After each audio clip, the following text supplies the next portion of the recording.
Let's start with parallelism. Let's take a look at this code. Here we have a main function, and in the main function we are starting two threads.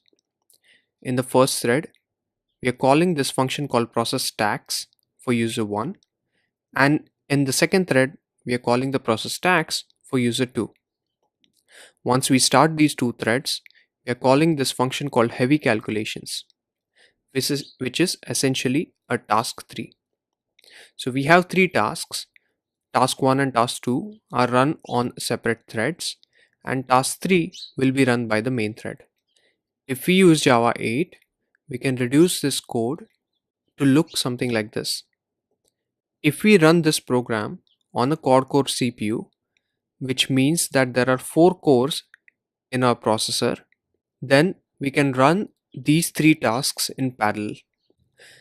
In OS, there is a component called scheduler, which is responsible to schedule the threads onto the CPUs. So in this case, it is possible that the main thread will run on core 1 and thread 1 and thread 2 will run on core 3 and core 2 respectively. Since none of the tasks are dependent on each other, all three tasks will run on three separate cores in parallel. So parallelism is about doing a lot of things at once so that we can speed up our program. We can very well write the same code which we saw, and here instead of creating our own threads, we can also create a thread pool, and we are creating a fixed thread pool of size 4 here, and we are submitting two tasks. So even in this case, it is possible that on the CPU, 3 cores are used to run these 3 tasks simultaneously. So in Java, to enable parallelism, we can either use raw threads like we did earlier, or we can use the concept of thread pool. Even in thread pool, it could be an executor service, it could be the newer fork join pool, or it could be custom thread pools which are used by web servers. But in all the cases, we'll have to ensure that our CPU has more than one cores so that we can run multiple threads parallelly to speed up our program. So that was parallelism, relatively straightforward. Now let's look at concurrency. For concurrency, let's look at this code. Here we have a main function and we have two threads again, thread 1 and thread 2. And in thread 1, we are checking if the tickets available to book are more than 0. If they are more than 0, then book the ticket and decrement the available tickets count. We are starting that thread, and in thread 2 we are doing the exact same thing.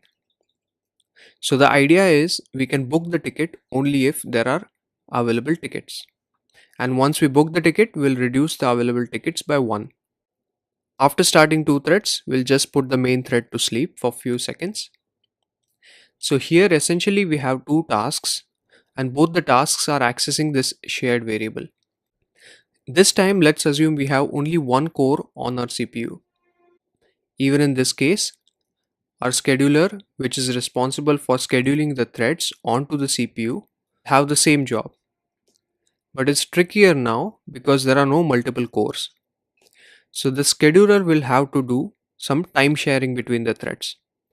And to be fair with the threads, it is possible that scheduler will schedule the thread 1 for a few milliseconds and then kick thread 1 out and put thread 2 in for few milliseconds. Once that few millisecond passes, it will again schedule thread 1 to execute, and so on and so forth.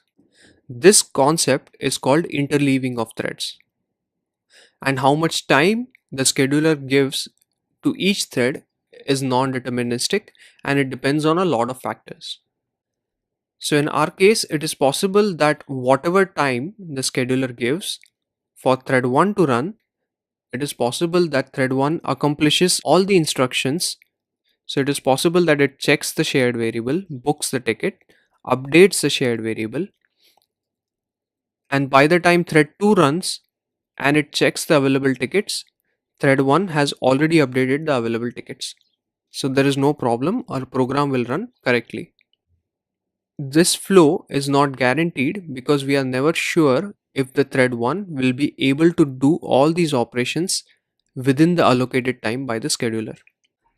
It is also possible that within the given time, thread 1 is only able to execute one operation.